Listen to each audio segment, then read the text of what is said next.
No olvides suscribirte a nuestro canal y activar la campanita para recibir las últimas noticias del mundo. Dos, que para mí representan el ciudadano. El ciudadano que Venezuela requiere y necesita hoy en términos de referentes éticos. Y yo creo que al final eso es la base de la credibilidad y la confianza, que es el nombre del juego, como dirían algunos. Y en tercer lugar me encanta porque libertad sin adjetivos, de eso se trata, ¿no? ¿Y qué queremos? Queremos libertad.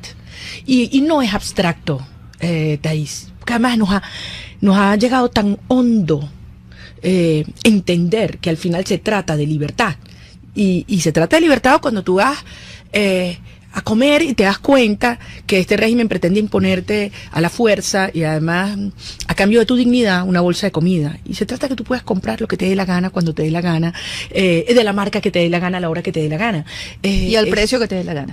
Se trata de libertad cuando tú no te puedes movilizar, no solamente porque el 80% del transporte público ha colapsado como parte de políticas intencionales del régimen, pero que además cuando hay no lo puedes pagar, porque hoy en día, para una persona que trabaja en las afueras de Caracas, venir nada más el transporte se te lleva 300.000 bolívares y el sueldo mínimo es 450.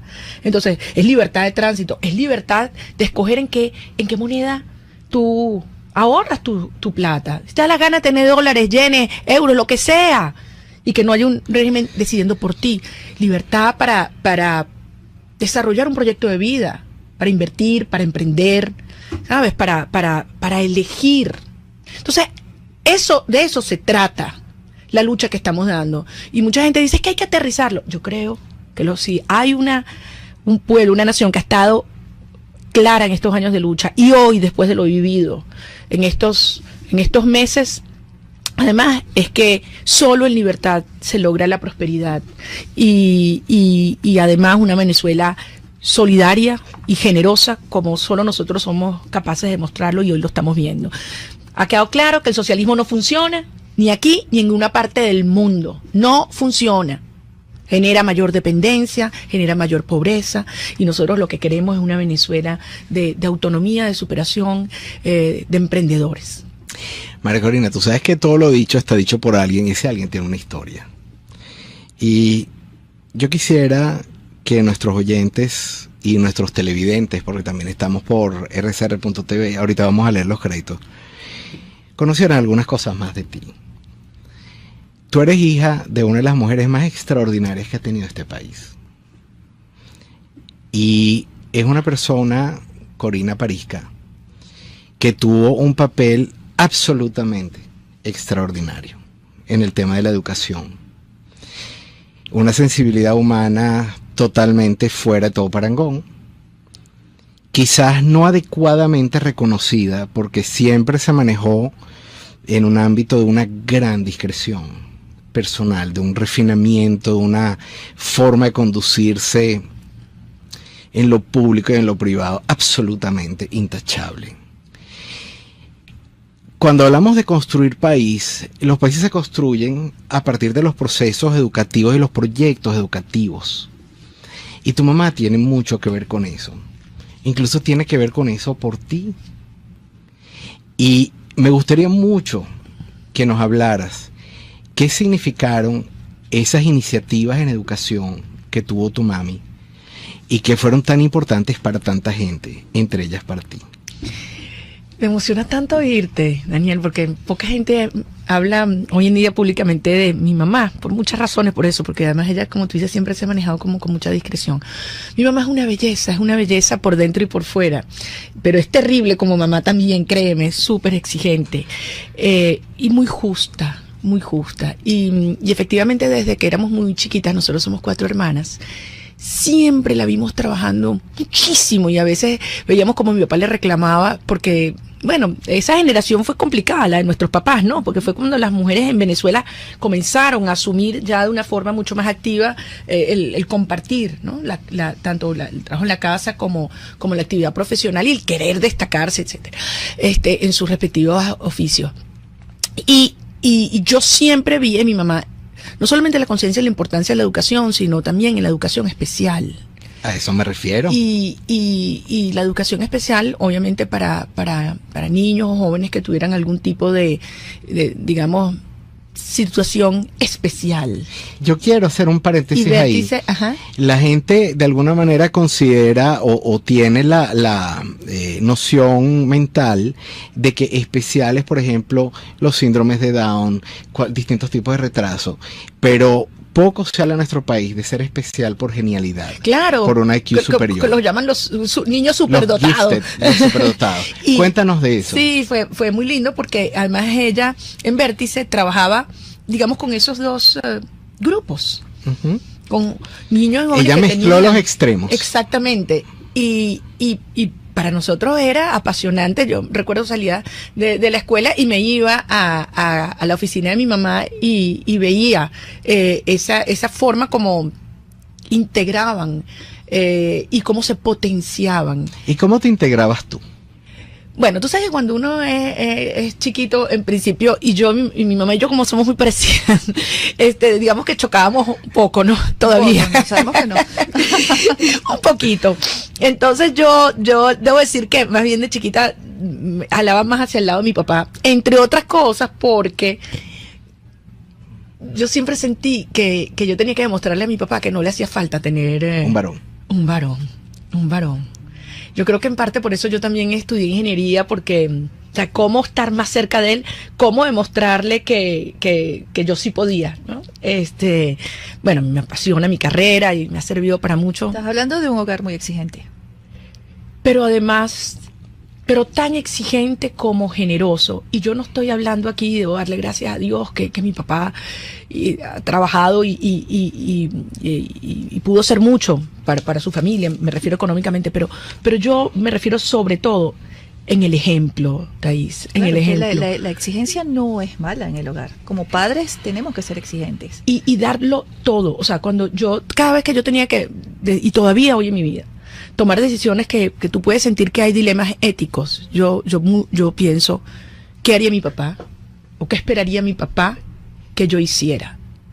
Y para mí eso ha sido un pilar extraordinario. Y en momentos a veces de mucha soledad, ¿no? Yo les digo, yo estuve en 3 ocasiones en la Asamblea Nacional donde yo voté sola. Pedí voto nominal y voté sola. Y créanme, la primera vez te tiemblan las piernas porque tú dices, ¿cómo se va a interpretar esto? ¿Qué consecuencias tendrá, no? Pero yo pensé en mi papá y desde luego también en mi mamá. Pero en el sentido de que es lo que me enseñaron. Y yo, desde que tuve mis hijos, si algo he tratado, es que algún día mis hijos sientan por mí lo que yo siento por mis padres. Qué gran reto, ese reto de todo padre. Sí. Bueno, eso es cumplir uno de los 10 mandamientos de la Biblia. Y fíjate, otra vez, cada quien es el resultado de su historia y no necesariamente demasiado cómoda. Pero esto es un programa de libertad sin adjetivos. Cuando uno lee lo que se ha escrito acerca de ti, y vaya que se ha escrito, uno pudiera pensar que tú respondes a un estereotipo, o en la mente de muchas personas tú respondes a un estereotipo. Y ese es un estereotipo que puede generar antipatía en ciertos ámbitos de la sociedad, en ciertos círculos sociales. Por cierto, de distinto nivel socioeconómico, ¿no? Y de alguna manera cuando uno intenta preguntarse por qué razones ha sido tan difícil para ti lograr escalar electoralmente como una opción real, uno se pregunta, ¿el problema de María Corina es María Corina o es el estereotipo o es la sociedad venezolana que no acepta el estereotipo o tú no eres un estereotipo? Adelante. Mira, hay realidades claras que obviamente en la sociedad de hoy implica quizás abrir caminos o romper mitos, ¿no?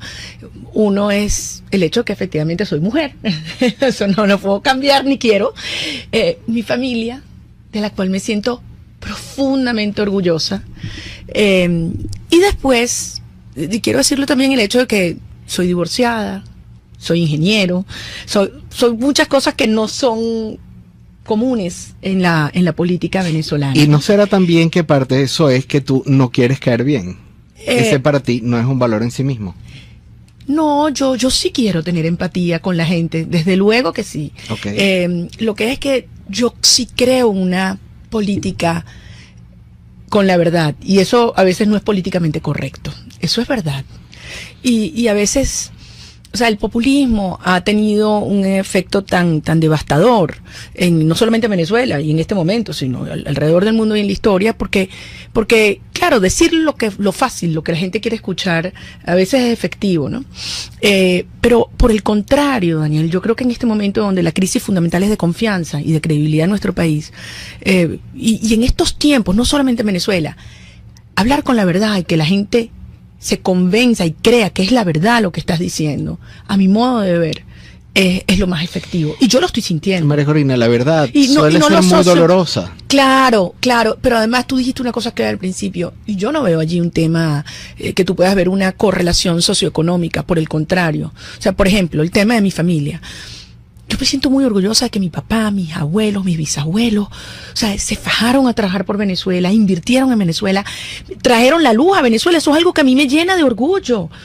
Que generaron bienestar, oportunidades de empleo. Tú no sabes, cuando yo voy por la calle y me paro una persona, yo trabajé en la electricidad de Caracas, yo conocí a tu abuelito, a mí me llena de orgullo. Yo también trabajé en la electricidad de Caracas. ¿En serio? Yo soy colega tuyo, yo soy ingeniero electricista. Ah, imagínate, pero no sabía que habías trabajado en la electricidad. Pero no te queda otra que estudiar ingeniería electricista. Fíjate, no, pues yo soy industrial. Pero Ella es fíjate, industrial. cuando se murió mi abuelito Machado, Óscar Augusto, publicaron un libro sobre él que se llamó Óscar Augusto Machado o el ejercicio de la bondad. A mí eso me impactó desde chiquita, y toda la gente que lo conoció se me acercaba y me decía, era un hombre tan generoso. Lo mismo que me dicen de mi papá. O sea, mi papá llegaba a las empresas y él conocía los nombres de todo el mundo, llegaba de primero, se iba de último. Entonces, esa mística, esa responsabilidad, eso es algo de lo que yo me siento muy orgullosa. Y yo no, por el contrario, no creo que eso sea un elemento que me haya alejado a mí de la clase trabajadora venezolana. Todo lo contrario, porque hay una dimensión aspiracional enorme, sobre todo en la mujer venezolana. Pero fíjate, tú usas algunos verbos y algunos adjetivos, por ejemplo, hablas de bondad, de verdad, de virtudes, y esas son virtudes cardinales, casi que rayan en las teologales. Pero este es un país que, aunque se personifica en Chávez el resentimiento en la política, el resentimiento en el venezolano ha estado presente siempre, pero estuvo tapado. Lo que hizo el expresidente Chávez fue un poco generar un conjunto de sentimientos y de resentimientos, o de despertarlos, verlos. O despertarlos. Exacto, de despertarlos. Entonces, yo siento que hay una contradicción entre esa forma de ver la vida, digamos, de ese lado, versus lo que vivimos hoy en día, que es el producto del resentimiento en muchos ámbitos, del revanchismo. Entonces, y con eso quiero introducir el próximo tema que quiero tocar contigo. Tú hablas de virtudes, hablas de deseos aspiracionales, pero no conocemos la planificación estratégica de María Corina Machado y de los movimientos que encabeza, porque son movimientos que están más dirigidos hacia el rescate de la ética y de los valores, pero no necesariamente se ha visto la planificación estratégica que está detrás de eso. No olvides suscribirte a nuestro canal y activar la campanita para recibir las últimas noticias del mundo.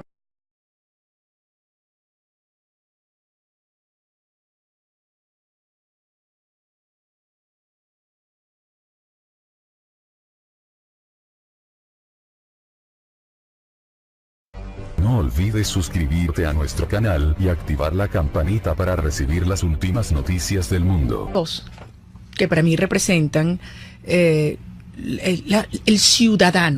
ciudadano que Venezuela requiere y necesita hoy en términos de referentes éticos. Y yo creo que al final eso es la base de la credibilidad y la confianza, que es el nombre del juego, como dirían algunos. Y en tercer lugar, me encanta porque libertad sin adjetivos, de eso se trata, ¿no? ¿Y qué queremos? Queremos libertad.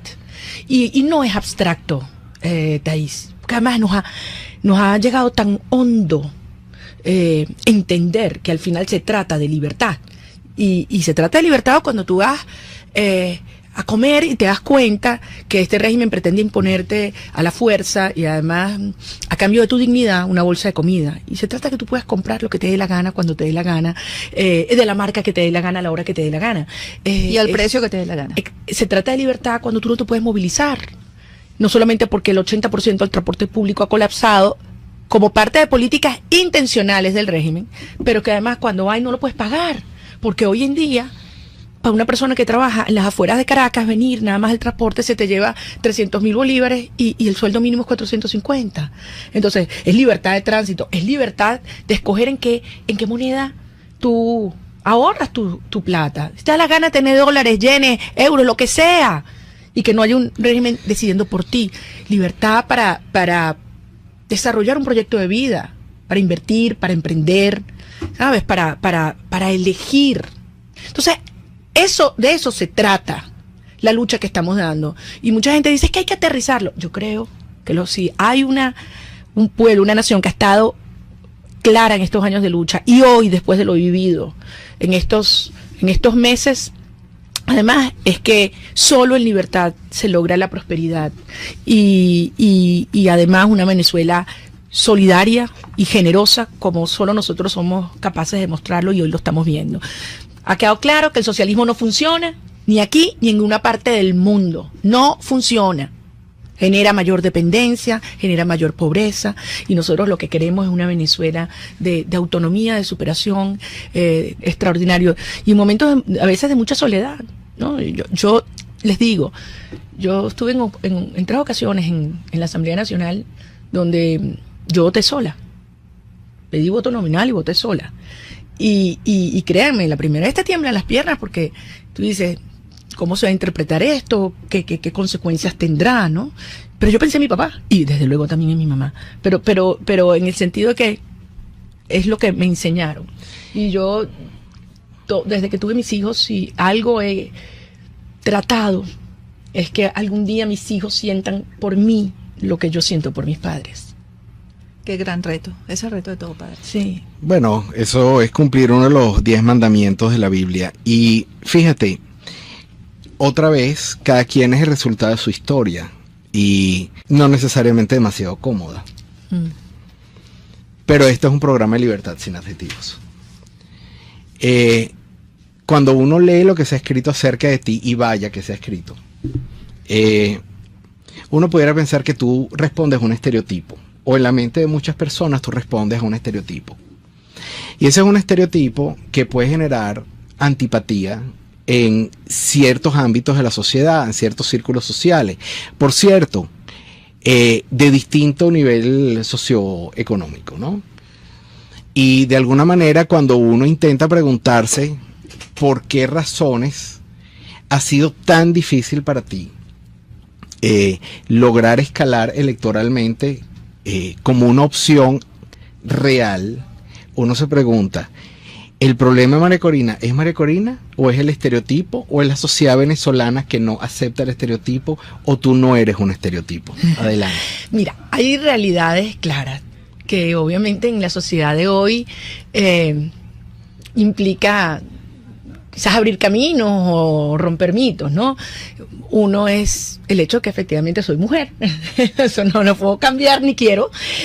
Mi familia, de la cual me siento profundamente orgullosa. Y después, quiero decirlo también, el hecho de que soy divorciada, soy ingeniero, soy muchas cosas que no son comunes en la política venezolana, de emprendedores.